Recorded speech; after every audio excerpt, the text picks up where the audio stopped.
mga lalabs, magdi-dinner na tayo, early dinner. Maaga naman talaga ako kumakain ng hapunan kasi maaga ako natutulog. Ayan, yung ating pinakulong gulay, sari-sari. At ito yung mga parang daliri na, ano tawag nito? Tamban. Ayan. Thank you so much, Lord, for all the blessing. Amen. So, maraming nagugutom ngayon mga lalabs. Kaya, ito, pinag-ano ko na talagang maluto siya. Kasi baka mamaya, hindi na lang maluto. Oh, isus, sarap siya. Ayan, kain tayo mga lalabs. Ayan, ito ang ating putan. Healthy to, sobrang healthy. Wala tong ano, wala siyang oil.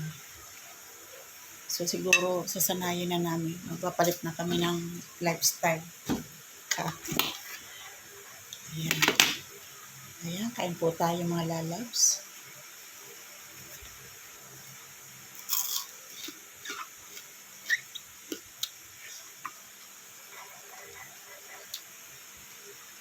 Marami kaming malunggay, tsaka dahon ng ano, ng palaya.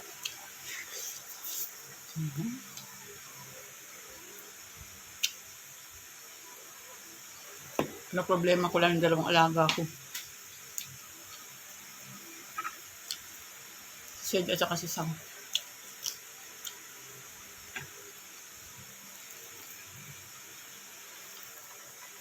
Kami ni Cum Laude sa kami. Tsaka yung asawa ko hindi masyalan.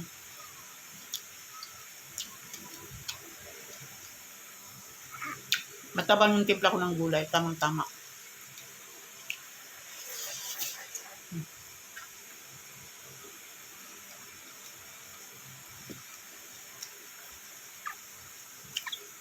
Kanina lumabas ako ng bili ako mga gulay.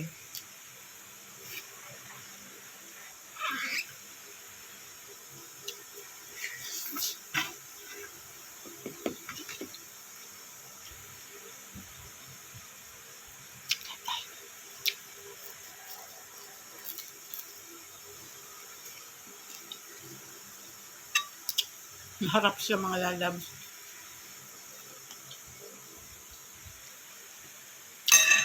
Actually si Cum Laude sanay naman yung sa gulay.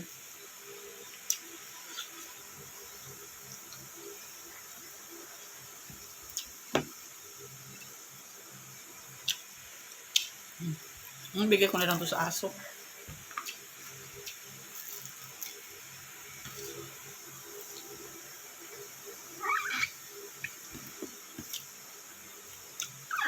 Kain tayo.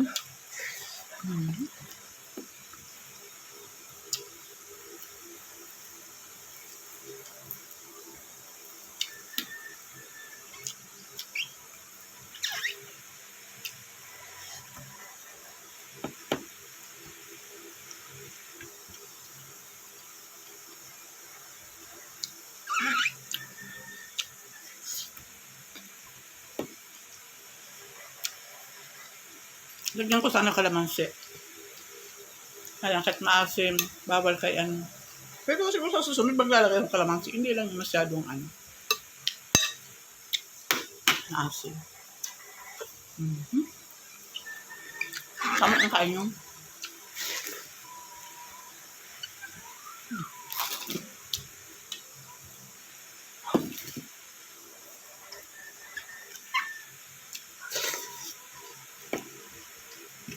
Very healthy yan. Sobra.